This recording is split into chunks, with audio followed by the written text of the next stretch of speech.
اعوذ باللہ السمیع العلیم من الشیطان اللعین الرجیم بسم اللہ الرحمن الرحیم الحمد للہ الملک الحق المبین المتصاغر لعظمتہ جبابرۃ الطاغین المتخاضع لکبریائہ عطاة المتمردین المعترف بربوبیتہ سائر الخلق اجمعین والصلاة والسلام والتحیۃ والاکرام علی اشرف النبیین وخاتم المرسلین سیدنا و مولانا ابی القاسم محمد وأهل بيته الطيبين الطاهرين المعصومين المظلومين أما بعد فقد قال الله سبحانه وتعالى في محكم كتابه المبين بسم الله الرحمن الرحيم قل ادعوا الله أو الرحمن أيما تدعوا فَلَهُ الْأَسْمَاءُ الْحُسْنَى وَلَا تَجْهَرْ بِصَلَاتِكَ وَلَا تُخَافِتْ بِهَا وَابْتَغِ بَيْنَ ذَلِكَ سَبِيلًا وَقُلْ الْحَمْدُ لِلَّهِ الَّذِي لَمْ يَتَّخِذْ وَلَدًا وَلَمْ يَكُنْ لَهُ شَرِيكٌ فِي الْمُلْكِ وَلَمْ يَكُنْ لَهُ وَلِيٌّ مِّنَ الذُّلِّ وَكَبِّرْهُ تَكْبِيرًا۔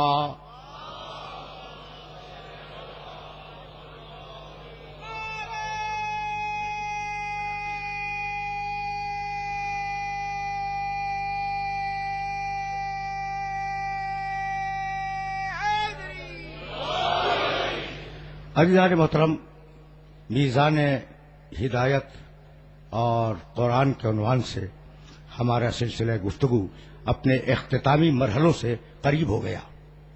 یہ اس سلسلہ گفتگو کا 8واں مرحلہ ہے۔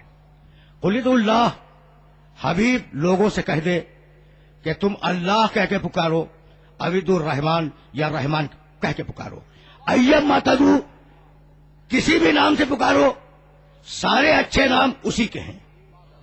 اور حبیب اپنی نماز بہت بلند آواز سے نہ پڑھو، اپنی نماز بہت آہستہ نہ پڑھو، وابتغ بین ذالک سبیلا، ان دونوں کے درمیان ایک درمیانی راستہ نکال لو، یعنی فقط زندگی میں عدل نہیں، نماز میں بھی عدل، فقط زندگی میں عدل نہیں ہے، نماز میں بھی عدل ہے۔ وقل، اور حبیب کہہ دے، پوری دنیا کے سامنے کہہ دے، الحمدللہ الذی لم یتخذ ولدا، ساری تعریف مخصوص ہے اللہ کے لیے۔ یہ اللہ کون ہے؟ الذی لم یتخذ ولدا، جس نے اپنے لیے کوئی بیٹا منتخب نہیں کیا، ولم یکن لہ شریک فی الملک، اور کوئی حاکمیت میں اس کا شریک نہیں ہے، ولم یکن لہ ولی من الذل، اور وہ کمزور نہیں ہے کہ کمزوری کے سہارے کے لیے کسی کو اپنا دوست بنائے، وَكَبِّرْهُ تَكْبِيرًا، اور حبیب اس کی بڑائی کا اعلان کر، اللہ اکبر اس کی بڑائی کا اعلان ہے۔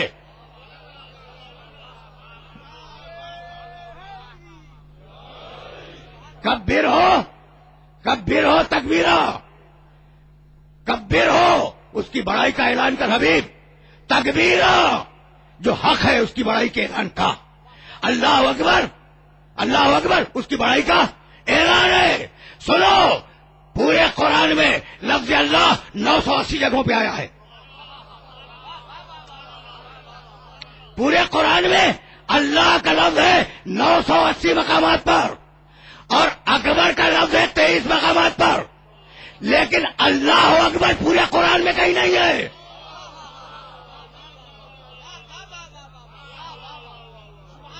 یعنی عجیب مرحلہ فکر ہے نا، اللہ 980 مقامات پر، اکبر 23 مقامات پر، لیکن اللہ اکبر پورے قرآن میں کہیں نہیں ہے. پوچھنے والے ہم سے پوچھتے ہیں کہ ماتم قرآن میں دکھلاؤ، بھائی اللہ اکبر تو دکھاؤ.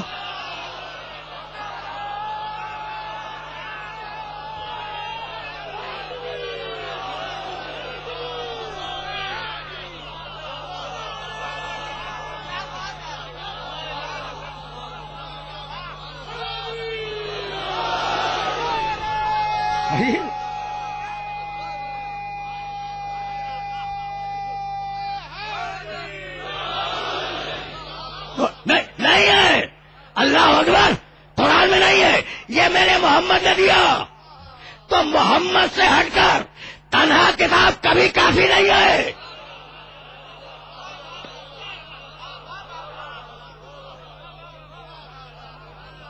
عجیب میرے نبی نے دیا، میرے نبی نے اللہ اکبر دیا اور پوری امت نے اسے تسلیم کیا.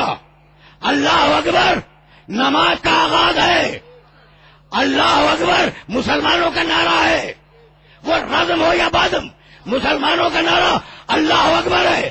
یاد رکھو کہ میں ایک جملے کو، جنگوں میں اللہ اکبر مسلمانوں کا شعار ہے.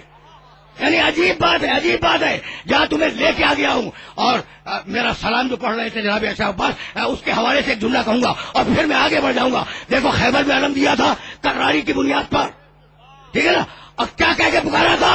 یا علی یا علی یا علی. 3 مرتبہ یا علی کہا رسول نے خیبر کے میدان میں، بھائی ہے یا نہیں؟ اور جب علی کو علم دے دیا اور علی میدان میں گئے تو علی نے جب نعرہ مارا تو اللہ اکبر کہا. تو میرے نبی کا نعرہ یا علی، میرے علی کا نعرہ اللہ اکبر.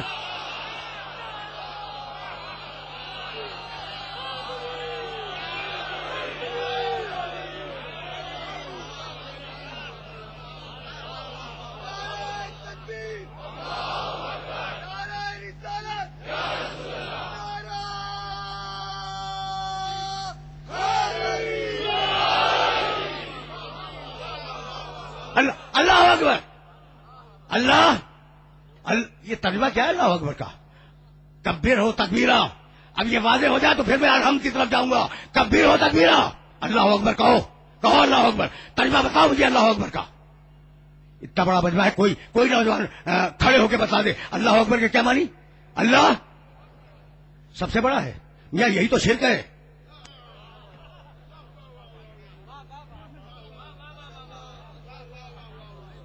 سننا، یہ مکان اس مکان سے بڑا ہے، یعنی بڑائی اس میں بھی ہے، بڑائی اس میں بھی ہے. سمجھ رہے ہو؟ تو اگر دماغ میں یہ ہے کہ اللہ سب سے بڑا ہے تو دوسرے بھی تو بڑے ہیں نا، حالانکہ اس کے مقابلے میں سب ذلیل. ہر تخت والا، ہر اقتدار والا، ہر حکومت والا، ہر عسکر و لشکر والا ذلیل، ہر دولت والا اس کے مقابلے میں ذلیل. بڑا کوئی نہیں ہے. تو اب یہ ترجمہ کیا ہوا؟ اللہ سب سے بڑا ہے. تو کیا تم اپنے آپ کو بڑا سمجھتے ہو جو کہہ رہے ہو سب سے بڑا ہے؟ خدا کی قسم یاد رکھو کہ اگر تم نے یہ سوچ کے اللہ اکبر کہا کہ اللہ فلاں سے بڑا ہے، فلاں سے بڑا ہے، فلاں سے بڑا ہے، تو موازنہ ہو گیا.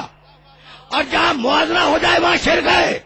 اب معصوم بتلائے کہ اللہ اکبر کا ترجمہ کیا ہے.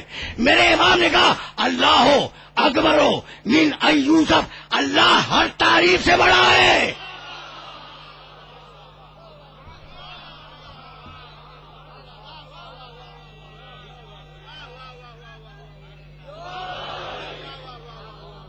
اللہ ہو، معصوم نے بتایا ہے اللہ اکبر کا مفہوم. اللہ ہر تعریف سے بڑا ہے. تو جب ہر تعریف سے بڑا ہے تو ہر تعریف اسی کے لیے ہے. الحمدللہ رب العالمین. سمجھ رہے ہو نا بات کو؟ بات پہنچ رہی ہے نا؟ جب ہر تعریف سے بڑا ہے اللہ تو پھر ہر تعریف اسی کے لیے ہے. عجیب بات یہ کہ سورہ بنی اسرائیل 17واں سورہ ہے اور سورہ کہف 18واں سورہ ہے. سورہ بنی اسرائیل ختم ہوا الحمدللہ پر، الحمدللہ الذی لم یتخذ ولدا، اور سورہ کہف 18واں سورہ شروع ہوا بسم اللہ الرحمن الرحیم الحمدللہ الذی انزل علی عبدہ الکتاب. حمد ہے اس اللہ کی جس نے اپنے بندے محمد پر کتاب کو نازل کیا. تو ایک سورہ حمد پہ ختم ہوتا ہے، دوسرا سورہ حمد سے شروع ہوتا ہے، اور قرآن کا آغاز بسم اللہ الرحمن الرحیم الحمدللہ رب العالمین الرحمن الرحیم مالک یوم الدین. رکے رہنا، ساری تعریف اللہ کے لیے ہے.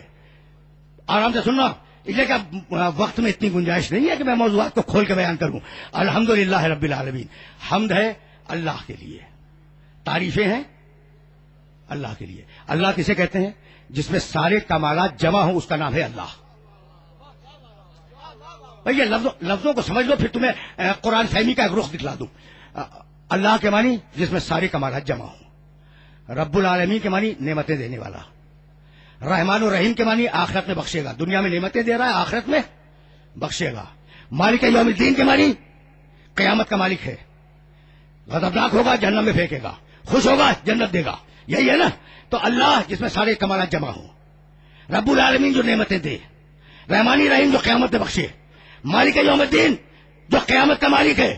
بھائی دیکھو، تعریف ہم اپنے معاشرے میں تعریف کرتے ہیں 4 بنیادوں پر. توجہ رہے، کمال دیکھ کے تعریف کرتے ہیں کہ کیا اچھا مکان ہے، کیا اچھی عمارت ہے، کیا اچھا انسان ہے، کیا اچھا شعر ہے، کیا اچھی تقریر ہے. جہاں کمال دیکھا وہاں تعریف کی. تو پہلا طریقہ تعریف کا کیا ہے؟ کمال دیکھو تعریف کرو. پھر دوسرا طریقہ کیا ہے کہ نعمت لو تعریف کرو کہ کتنا اچھا انسان ہے، اس نے نعمت دی. ٹھیک ہے نا. 2 طریقے ہو گئے. توجہ رہے، نعمت کی اگر توقع ہو کہ دے گا پھر بھی تعریف کرو، اور اگر ڈر رہے ہو تو پھر بھی تعریف کرو. تو 4 ہی طریقے ہیں تعریف کے، 4 ہی بنیادیں ہیں تعریف کی. کمال دیکھو تعریف کرو، نعمت ملے تعریف کرو، توقع ہو نعمت کی تعریف کرو، خوف ہو اس کا تعریف کر کے اسے راضی کرو. الحمدللہ، اللہ ہے کمال والا ہے، رب العالمین نعمت دینے والا ہے، اور رحمانی رحیم قیامت پہ بخشنے والا ہے. مالک یوم الدین ڈر ہے کہ کہیں جہنم میں پھینک نہ دے.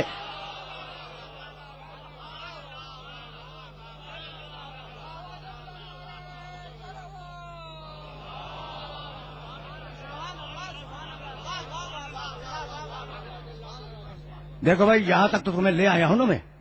تو ساری تعریف اللہ کے لیے ہے. الوہیت، ربوبیت، رحمانیت، رحیمیت، مالکیت. جب 5 صفتیں اس ایک میں جمع ہیں تو اب بندگی کس کی ہو؟ ایاک نعبد. اب اس مقام پر علماء کرام تشریف فرما ہیں، اور بڑے سینئر سیاسی رہنما جناب منور حسین سہروردی تشریف فرما ہے، راشد ربانی صاحب تشریف فرما ہے، جناب اقبال حیدر صاحب تشریف فرما ہے، ان کے رفقا تشریف فرما ہے. تو اب انہیں بھی ایک جملہ ہدیہ کرتا چلوں. بھائی جہاں پر الوہیت، ربوبیت، رحمانیت، رحیمیت، مالکیت، یہ ساری صفتیں جمع ہو جائیں، عبادت اسی کی ہوگی نا. بھائی رک جانا، اب جملہ ان لوگوں کو ہدیہ کر رہا ہوں میں، اور یہ جملہ اگر پہنچ گیا تو میری محنت سوارت ہو گئی. پروردگار نے آواز دی، وَقَضَىٰ رَبُّكَ أَلَّا تَعْبُدُوا إِلَّا إِيَّاهُ. سورہ بنی اسرائیل. ہم نے فیصلہ کر دیا ہے کہ ہمارے علاوہ کسی کی عبادت نہیں ہوگی. سمجھ رہے ہو؟ ایاک نعبد و ایاک نستعین ذہن میں رکھنا. مالک عبادت صرف تیری، اور مالک مدد صرف تجھ سے، کسی اور سے نہیں. ممبر سے کہہ رہا ہوں، ممبر سے. ناراض ہو رہے ہو میرے جملے پر؟ میرے جملے پر ناراض ہو رہے ہو؟ بھائی میں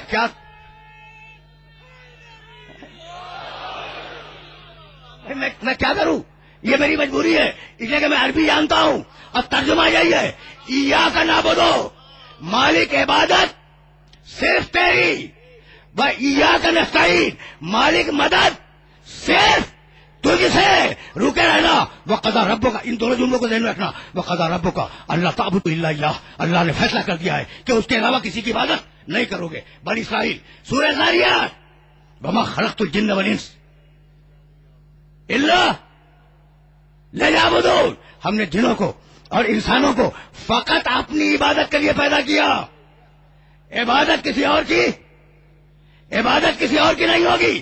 رکے رہنا. آیتیں میرے پاس بہت ہیں، لیکن ان 2 آیتوں پر اکتفا کر رہا ہوں. اللہ نے فیصلہ کر دیا ہے کہ اس کے علاوہ کسی کی عبادت نہیں ہوگی.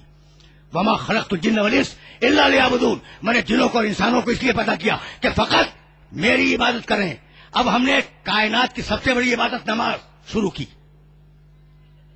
رک جاؤ، یا کا نابودوں کو حل کرنا ہے، اور یہ جملے ہدیہ کر رہا ہوں میں.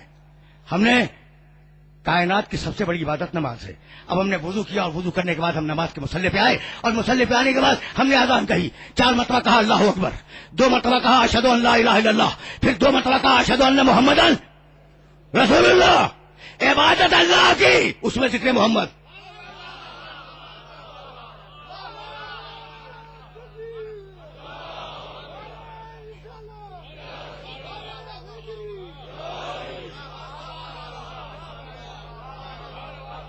اچھا، اب بھائی توجہ رکھنا. اب آزان سے کے بعد ہم اقامت میں آئے، پھر اشہد ان لا الہ الا اللہ، اور اس کے بعد اشہد ان محمد رسول اللہ. پھر نماز پڑھتے پڑھتے التحیات میں پہنچے، جسے تم تشہد کہتے ہو. اشہد ان لا الہ الا اللہ وحدہ لا شریک لہ واشہد ان محمد عبدہ ورسولہ. نماز اللہ کی، اذان میں ذکر محمد، اقامت میں ذکر محمد، تشہد میں ذکر محمد، اور تشہد ختم ہوا اللہم صلی علی محمد و آل محمد. بھائی توجہ رہے، اب محمد کے ساتھ آل محمد بھی آ گئے. اور اب ذرا سا اور آگے بڑھو. السلام علیکم ایھا النبی، السلام علیکم ایھا النبی ورحمۃ اللہ وبرکاتہ. اے نبی آپ پر سلام. اے نبی، بھائی ترجمہ سن رہے ہو؟ السلام علیکم ایھا النبی، اے نبی آپ پر سلام. وہ غائب، آپ حاضر.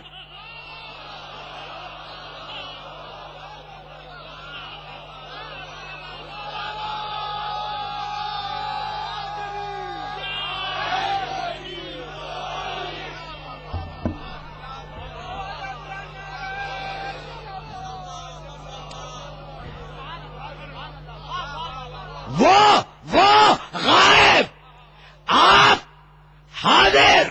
السلام علیکم ایھا النبی، اے نبی آپ پر سلام ہو. تو ملا سے گزارش اتنی ہے کہ بھائی نماز میں حاضر ناظر مانتے ہو، تقریر میں بھی تو حاضر ناظر مانا کرو.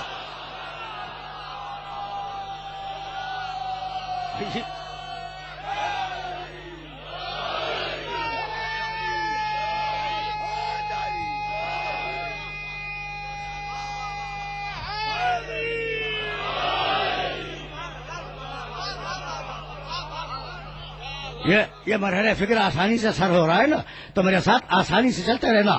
اچھا، تو اذان میں نماز اللہ کی، وقضى ربك الا تعبدوا الا اياه. اللہ کا فیصلہ ہے کہ عبادت فقط اس کی ہوگی، عبادت کسی اور کی نہیں ہوگی. تو میں یہ نہیں کہہ رہا ہوں عبادت محمد کی نہیں، عبادت اللہ کی، ذکر محمد کا. عبادت اللہ کی. بھائی توجہ رہے، توجہ رہے. عبادت اللہ کی، ذکر محمد کا. یا کا نابودوں میں محمد آ گئے یا نہیں؟ بھائی توجہ رہے. عبادت اللہ کی، ذکر محمد کا. یا کا نابودو، اور اب یا کا نستعین، مدد اللہ سے مگر وسیلہ محمد کا.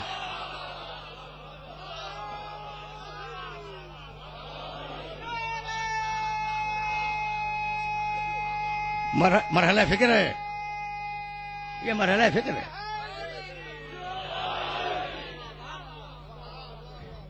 یہاں تک آ گئے ہو نا میرے ساتھ، تو اب مجھے اجازت دو کہ میں اپنے نبی کی ایک روایت سناؤں اور بہت تیزی کے ساتھ اس مرحلے سے آگے بڑھ جاؤں. آج دامن وقت میں گنجائش نہیں ہے، اور میں بہت تیزی کے ساتھ آگے بڑھنے کی کوشش کروں گا. بھائی عبادت اللہ کی، ذکر اس میں میرے محمد کا. اور اب میرے محمد رسول اللہ نے جو روایت کہی، وہ روایت تمہیں سناؤں. دیکھو میں بار بار یہ کہہ رہا ہوں کہ میں کنٹروورشل روایات پڑھنے کا عادی نہیں ہوں کہ ایک مانے اور دوسرا نہ مانے. جو سب لکھے وہ پڑھتا ہوں میں. تو عبادت اللہ کی، وقضى ربك الا تعبدوا الا اياه.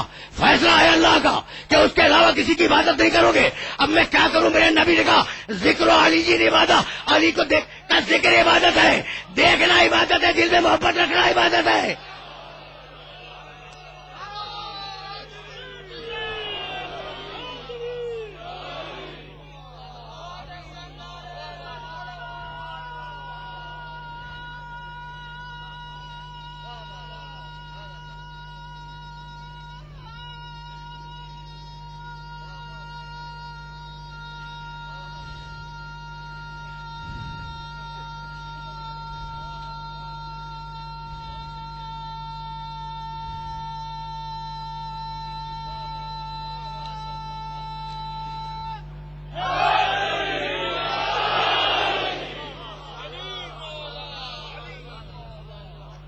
رک جاؤ، 3 روایتیں ہیں میرے نبی کی. ایک روایت حضرت صدیق رضی اللہ تعالیٰ عنہ سے، ایک روایت حضرت صدیقہ رضی اللہ تعالیٰ عنہ سے، اور ایک روایت حضرت ابو ہریرہ سے. بھائی عجیب بات ہے، عجیب بات ہے. النظر الی وجہ علی عبادت، علی کے چہرے کو دیکھنا عبادت ہے، ثواب نہیں عبادت ہے.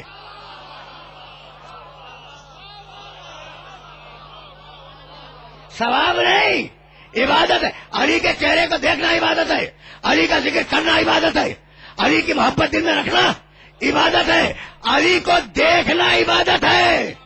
بھئی یہ عبادت کیسے بن گیا؟ کوئی بندہ ہو تو ایسا کہ دیکھو اسے، سمجھو اسے.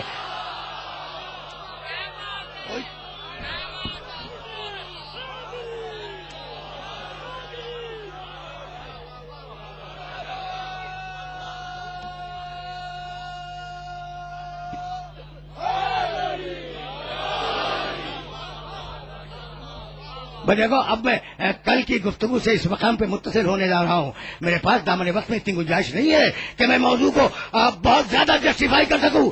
ایسا ہو تو رسول کہے کہ یا علی انت قسیم الجنت والنار، علی اب تو بانٹے گا. بھائی کل کی گفتگو سے متصل ہوئی، علی اپنا ایک سجدہ دینے کو تیار نہیں ہے جنت کے لیے. کل کہہ کے گزرا ہوں، لیکن پورا نفس بیچ رہے ہیں مرضی الہی کے بدلے. تو علی تجھے تو جنت چاہیے نہیں، تجھے نہ جنت کا شوق ہے نہ جہنم کا خوف ہے، تو اب کروں کیا؟ بٹواؤں گا تجھ سے.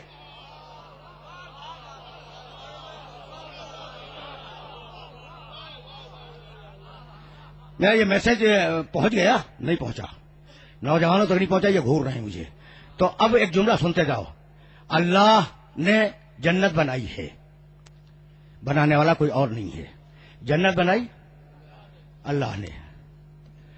اچھا نہیں دے گا اطاعت محمد پر. دیکھو محمد رسول اللہ سے ہٹ کر کوئی جنت نہیں ہے، کوئی جنت نہیں، خدا کی قسم کوئی جنت نہیں ہے.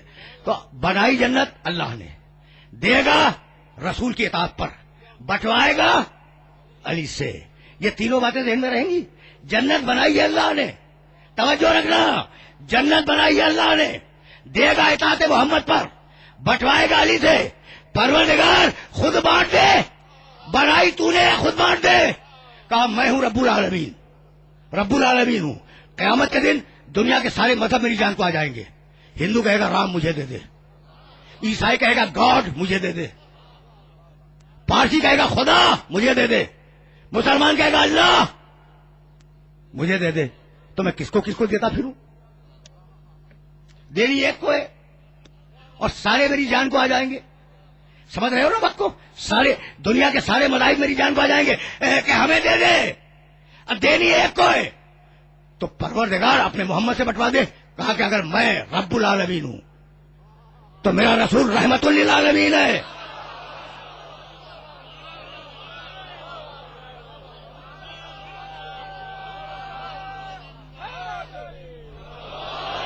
اگر میں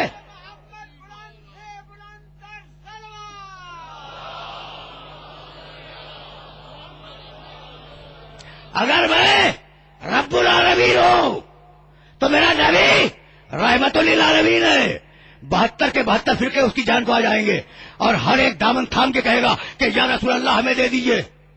وہ بھی آ جائیں گے جو دنیا میں کہا کرتے تھے یا رسول اللہ مت کہو بدعت ہے.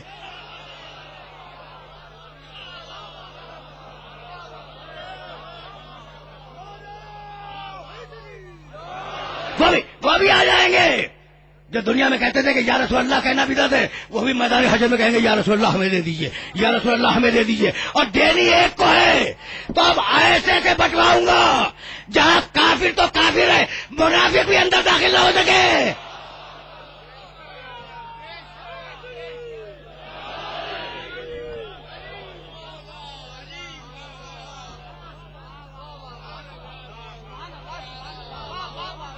عجیب و غریب مراحل ہیں جن مراحل سے میں بات کو آگے لے جانا چاہ رہا ہوں. امام علی ابن موسیٰ الرضا علیہ الصلوۃ والسلام کی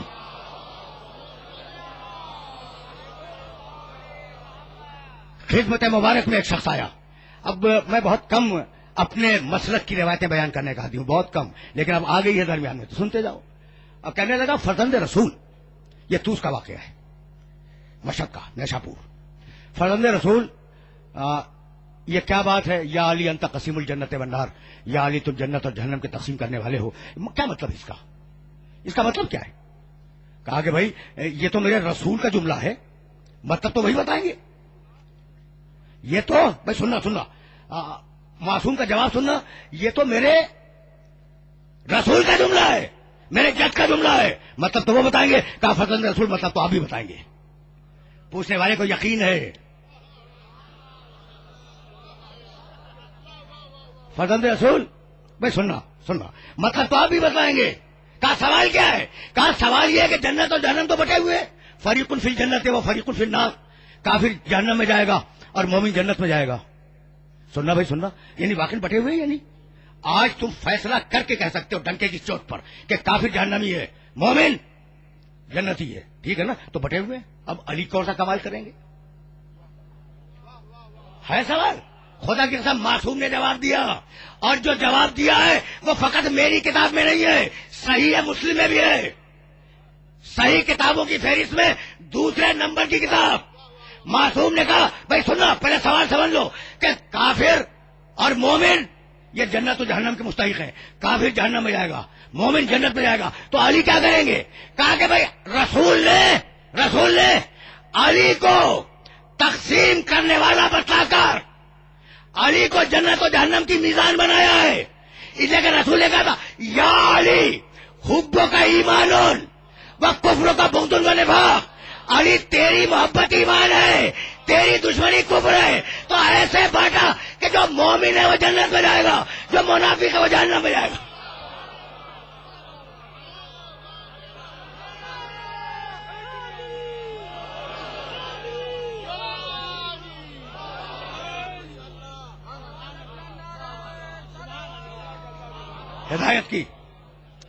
ہدایت کی تیسری میدان سمجھ میں آئی.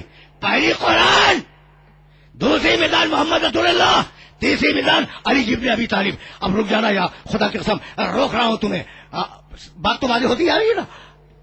اب آیا ہوں میں ایمان پر، اور موضوع کو مکمل ہو جانا ہے آج کے گھنٹے میں اور کل کے گھنٹے میں. اب ذرا تیزی کے ساتھ میں گزروں گا اور تم میرے ساتھ چلتے رہنا. تو جو مومن ہے وہ جنتی، جو کافر ہے وہ جہنمی. مومن کون؟ کل کی آیت فالذین آمنوا بہ وعزروہ ونصروہ واتبعوا النور الذی انزل معہ اولئک هم المفلحون.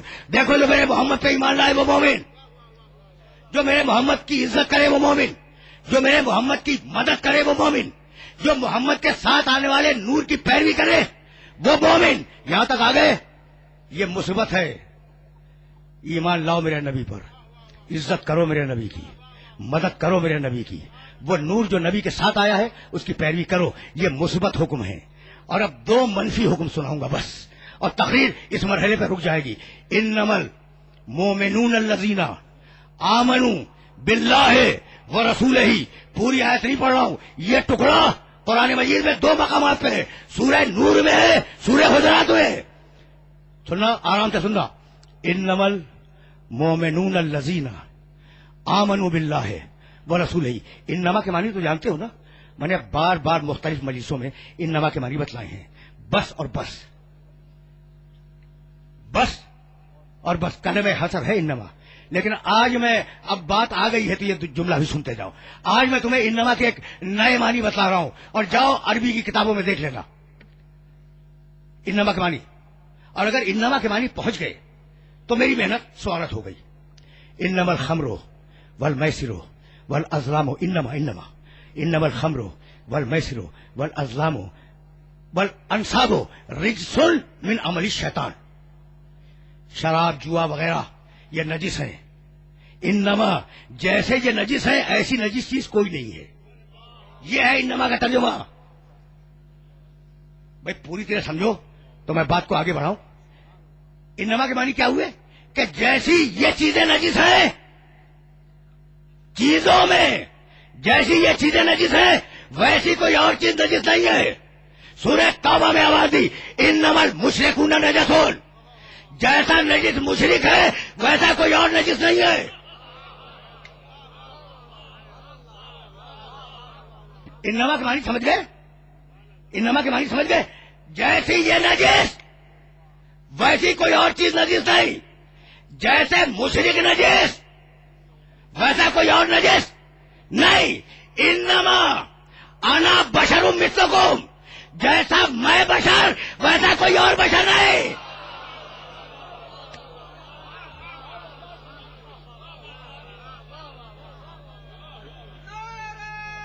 میسج پہنچا آج کا؟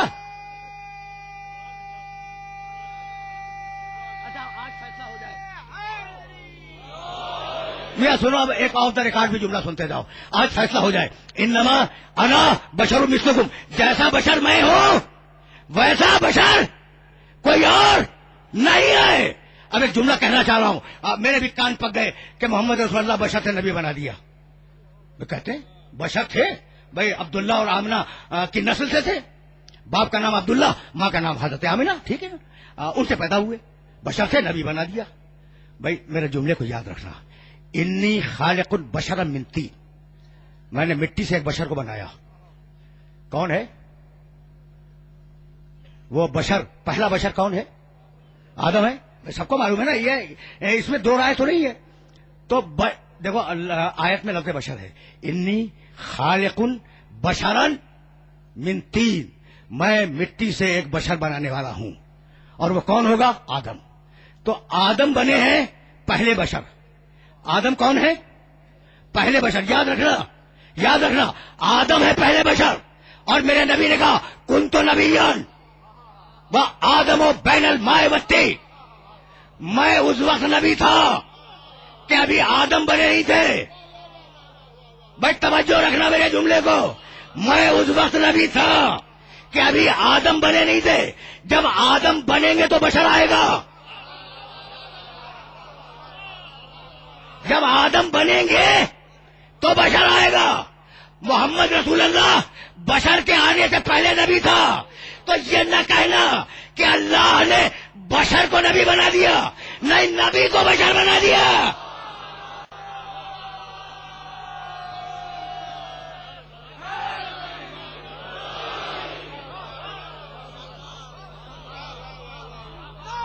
سمجھ رہے ہو؟ عجیب مرحلہ فکر ہے.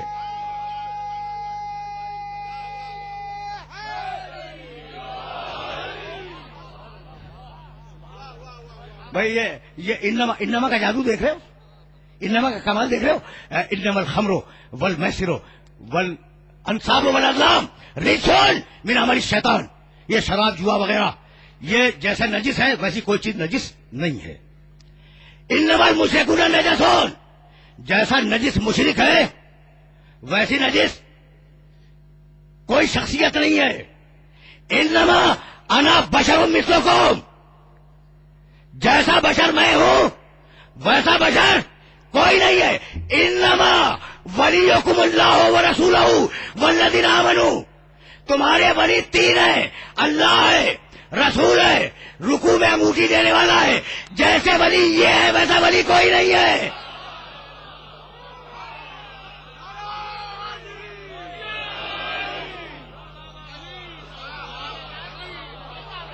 پہنچ رہا ہے پیغام؟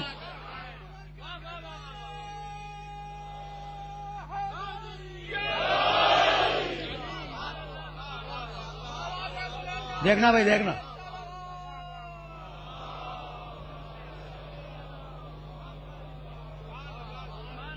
بھائی یہ انما کی فورس دیکھو. میں واپس جاؤں گا اس آئے مبارکہ کی طرف، اگرچہ دامن وقت میں گنجائش نہیں ہے، لیکن تیزی سے گزروں گا اس مقام پہ. انما انا بشر مثلکم، جیسا بشر میں ہوں ویسا کوئی نہیں ہے. انما ولیکم اللہ ورسولہ والذین آمنوا، جیسے یہ تین ولی ہیں ویسا ولی کوئی نہیں ہے. انما یرید اللہ لیذھب عنکم الرجس اہل البیت، جیسے یہ پاک ہے ویسا پاک کوئی نہیں ہے.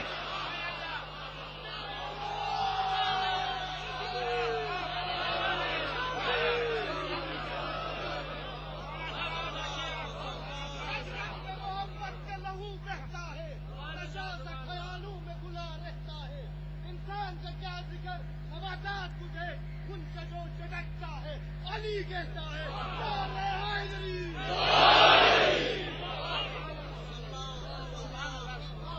رک جانا بھائی. انما یرید اللہ لیذھب عنکم الرجس اہل البیت. اللہ کا ارادہ یہ کہ اے اہل البیت رجس کو تم سے دور رکھے.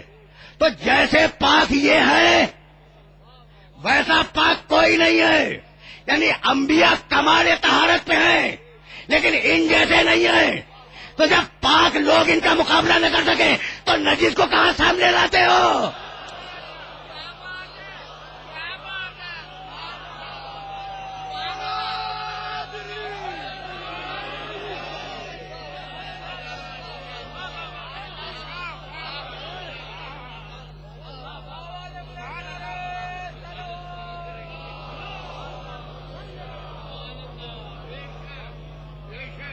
اب رک جاؤ اس مرحلے کے اوپر. انما یرید اللہ لیذھب عنکم الرجس اہل البیت. روک رہا ہوں. انما کی طاقت سمجھ میں آ گئی. جیسے پاک یہ ہے ویسا پاک کوئی نہیں ہے. اب جاؤ ایک روایت تمہیں بتلا رہا ہوں. یہ ابن کثیر نے اپنی تفسیر میں لکھی اور ابو عبداللہ حاکم نیشاپوری رحمۃ اللہ علیہ نے اپنی کتاب المستدرک میں لکھی. اور ان دونوں بزرگوں کا تعلق میرے مسلک سے نہیں ہے لیکن یہ عالم اسلام کے سرکت آج ہیں. میرے بھی سرکت آج ہیں. ایک نے تفسیر لکھی ایک نے حدیث کی کتاب لکھی. حضرت ام سلمہ رضی اللہ تعالی عنہ ام المومنین وہ فرماتی ہیں کہ ایک دن نبی میرے حجرے میں آئے اور آنے کے بعد چادر اٹھائی اور اپنے اولاد کو اس چادر میں جمع کیا. علی، فاطمہ، حسن، حسین. میں حضرت ام سلمہ فرماتی ہیں کہ میں اپنے حجرے کے دروازے کی چوکھٹ پہ بیٹھی ہوئی تھی. اتنے میں نے دیکھا کہ اذا الغیظ حابطون، آسمان سے نور کی بارش ہو رہی ہے اور چادر میں کچھ ہوا. اب ظاہر ہے کہ یہ بیوی تو چادر کے باہر ہے نا. چادر میں کچھ ہوا. توجہ رہے. چادر میں کچھ ہوا اور میں نبی نے کہا اللہم ہؤلاء اہل بیتی، مالک یہ ہے میرے اہل بیت. میں اٹھی اور میں نے کہا کہ میں چادر میں داخل ہو جاؤں. میں نے کہا یا رسول اللہ مجھے اجازت ہے کہ میں چادر میں آ جاؤں. کہا نہیں بیوی تم اپنی جگہ پہ بیٹھو. نہیں بیوی تم اپنی جگہ جملہ سنو، تم اپنی جگہ پہ بیٹھو اس لیے کہ یہ اہل بیت کا مقام ہے. ام سلمہ نے کہا یا رسول اللہ میں اہل بیت پہ نہیں ہوں. کہا کہ نہیں فرق تو یہی ہے کہ تم زوجہ ہو، یہ اہل بیت ہے.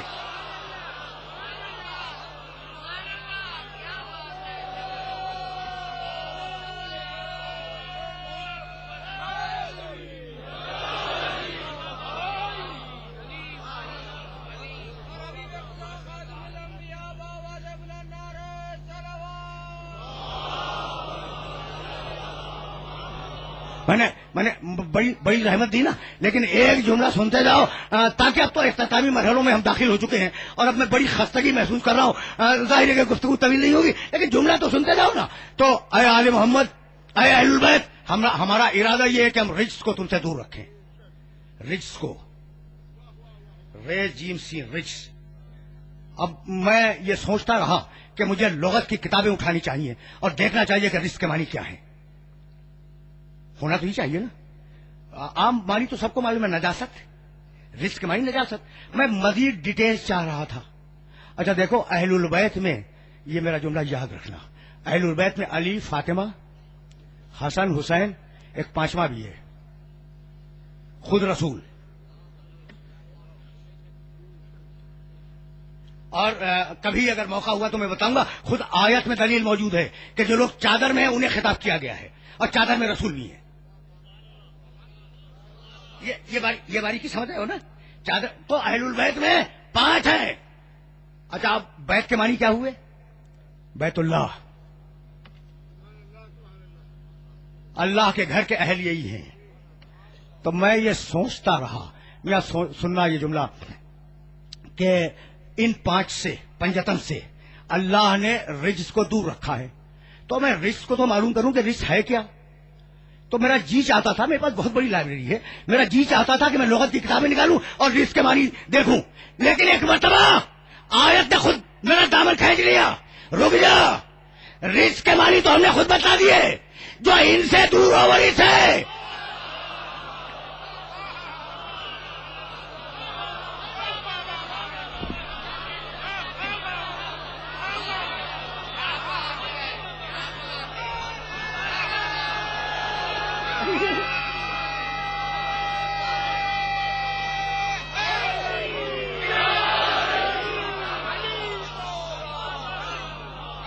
آیت نے دامن تھام لیا، خبردار لغت کی طرف نہ جانا، جو ان سے دور ہو وہ رزق ہے، اب جتنا دور اتنا بڑا رزق، تو جو دور ہو وہ رزق ہے، جسے یہ دور کر دے وہ کتنا بڑا رزق ہوگا۔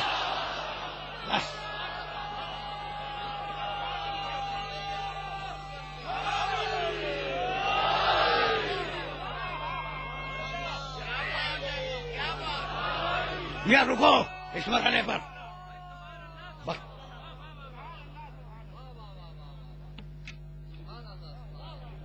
وہ میرے جناب اقبال حیدر صاحب میرے اس محترم سامعین میں کسی ایک مسلک کے لوگ نہیں ہیں، مختلف مسالک کے ہیں، وہ بھی ہیں جو بتوں کو پوچھتے ہیں، اس مجمع میں موجود ہیں، اور وہ 9 محرم کو ذوالجناح بھی لے کے آتے ہیں جن کے نام رام اور داس سے شروع ہوتے ہیں۔ تو میں ہمیشہ ہر مسلک کا احترام کرنے کا قائل ہوں، اور بہت سے میرے دوست سینکڑوں ہزاروں کی تعداد میں ایسے ہیں جنہیں مغرب کی اذان سے پہلے مسجدوں میں پہنچنا ہے، اس لیے میں مجبور ہوں، ورنہ میرا جی تو چاہ رہا تھا کہ ذرا سلسلہ فکر طویل ہو جائے۔ تو اب ایک جملہ اور سنتے چلو آپ کے اعزاز میں، جو نجس ہے وہ پنجتن سے دور ہے۔ اچھا نجس قرآن نے کس کو کہا؟ انما المشرکون نجس، مشرک نجس ہے، اور جیسا یہ نجس ہے ویسا، تو اب مشرک کو پنجتن سے دور ہونا چاہیے یا نہیں؟ تو پروردگار اگر ابو طالب مشرک ہے تو محمد کو اس سے کیوں پروا رہا ہے؟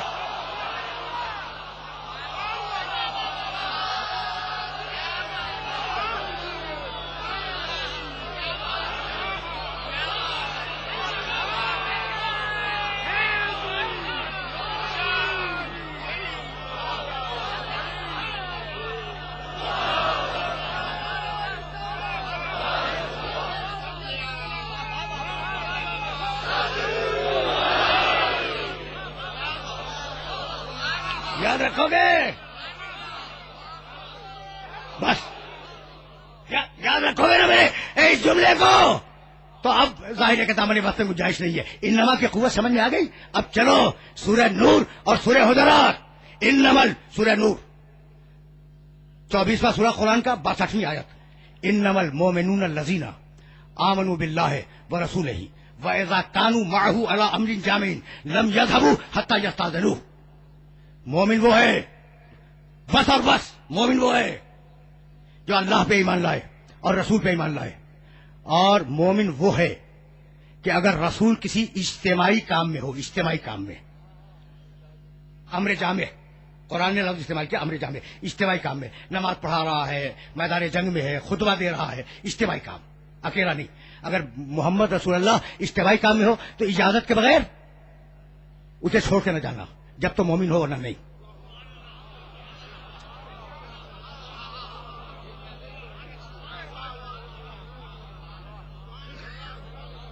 یعنی کمال کی بات ہے۔ 62ویں آیت ہے 24ویں سورے کی، اور سورہ حجرات 49واں سورہ 15ویں آیت، انما المؤمنون الذین آمنوا باللہ ورسولہ ثم لم یرتابوا۔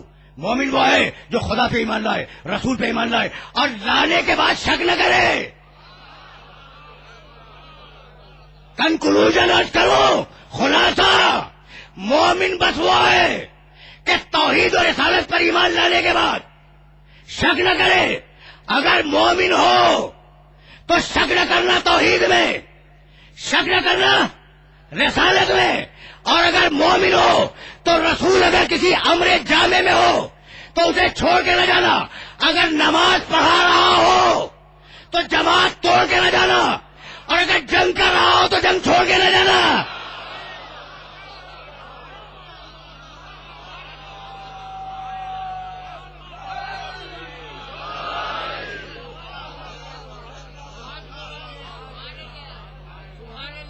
جمے رہو جمے رہو، اگر رسالت پہ ایمان ہے تو جمے رہو. ایسے کہیں نہیں ملے، یا ابو طالب ملا، یا اس کا بیٹا علی ملا، یا اس کا بیٹا عباس ملا.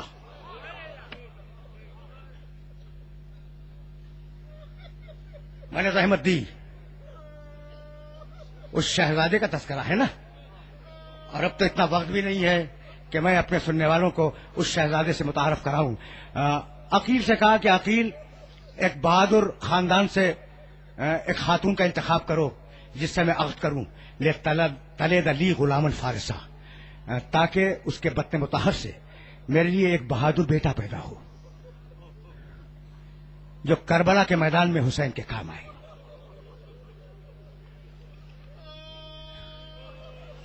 وقت نہیں ہے. عباس کو پہچانتے ہو؟ آل محمد کا سہارا عباس. حسین پکارے عباس کو، زینب پکارے عباس کو، اکبر پکارے چچا عباس، قاسم پکارے چچا عباس، سکینہ پانی کی ضد کرے عباس سے. اجرکم اللہ.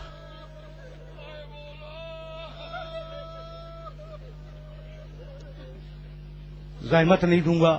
جلال جانتے ہو عباس کا، بیان کر چکا ہوں میں، لیکن واقعات تو وہی ہیں. جب ہر نے گھوڑے کی لگام تھامی اور لگام تھامنے پر حسین نے کہا کہ تیری ماں تیرے ماتم میں روئے، بڑا بہادر تھا. اور کہنے لگا فرزند رسول، آپ نے میری ماں کا نام لے لیا لیکن میں آپ کی ماں کا نام نہیں لے سکتا. عباس کے کانوں تک یہ جملہ پہنچ گیا. تلوار کھینچی، لہراتے ہوئے آئے، کہا حریہ کس کی ماں کا تذکرہ کر رہا تھا؟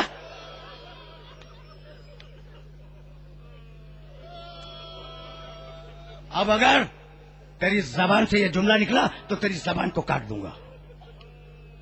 یہ ہے عباس. چوتھی محرم کو جب یزید کی فوج آئی ہے کہ خیمے نہر کے کنارے سے ہٹاؤ، تو عباس نے کہا نہیں ہٹیں گے نہیں ہٹیں گے. فوجوں نے اکیلے عباس کو دھمکایا. جانتے ہو عباس نے کیا کیا؟ تلوار نکالی، لکیر کھینچی اور کہا جس نے اپنی ماں کا دودھ پیا ہے وہ اس لکیر کو عبور کرے. فوجیں پلٹ گئی. یہ عباس.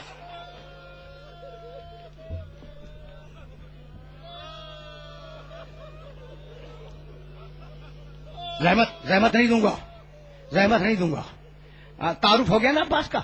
9 محرم کی شام کو ایک مرتبہ پیسر سات کے لشکر نے یہ طے کیا کہ اسی وقت حملہ کر دیا جائے، اور گھوڑے دوڑاتے ہوئے لشکری حسین کے خیمے کے چاروں طرف آ گئے. شہزادی زینب نے کہا کہ ذرا بھیا کو بلا کے لا. فضا سے کہا.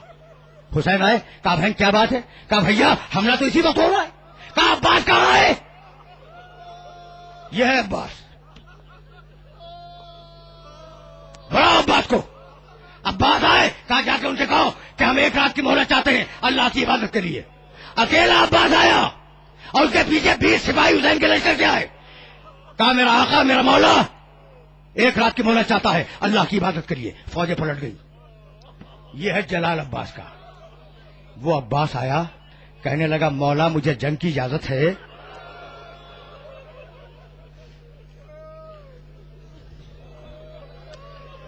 مولا مجھے جنگ کی اجازت ہے.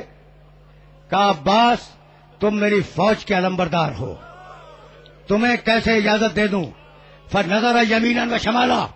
عباس نے داہنے دیکھا، عباس نے بائیں دیکھا اور کہا مولا اب وہ لشکر کہاں ہے؟ کہا عباس تمہیں جنگ کی اجازت نہیں دوں گا. یہ شیر پلٹا اور پلٹ کر ایک خیمے کے دروازے کے اوپر بیٹھ گیا. سوچ رہا ہے کہ مولا نے اجازت نہیں دی. ٹھیک ہے. اتنے میں اس خیمے کے اندر سے شہزادی سکینہ کی آواز بلند ہوئی. پھوپھی اماں میں بہت پیاسی ہوں، میں زحمت نہیں دوں گا. دامن مغرب سے متصل ہوتے چلے جا رہے، بس یہ جملہ سنو اور مجھے اجازت دے دو. پھوپھی اماں میں بہت پیاسی ہوں. یہ جملہ عباس کے کانوں تک گیا. اٹھ کے کھڑے ہو گئے، کہنے لگے بیٹی سکینہ میرے پاس آنا. بچی آئی. کہا بیٹی بہت پیاسی ہے. کہا ہاں چچا جان بہت پیاسی ہوں. کہا جا چھوٹا بچی کا لے گیا. آخری جملہ، جہاں چھوٹا مشکلہ لے گیا بچی دوڑتی ہوئی گئی، اپنا چھوٹا مشکلہ لے کے آئی، اب بات رہے سکینہ کو گود میں لیا اور کہا بیٹی تیرا کام بس اتنا ہے کہ اپنے بابا سے یہ چل کے کہہ دے میں بہت پیاسے ہوں،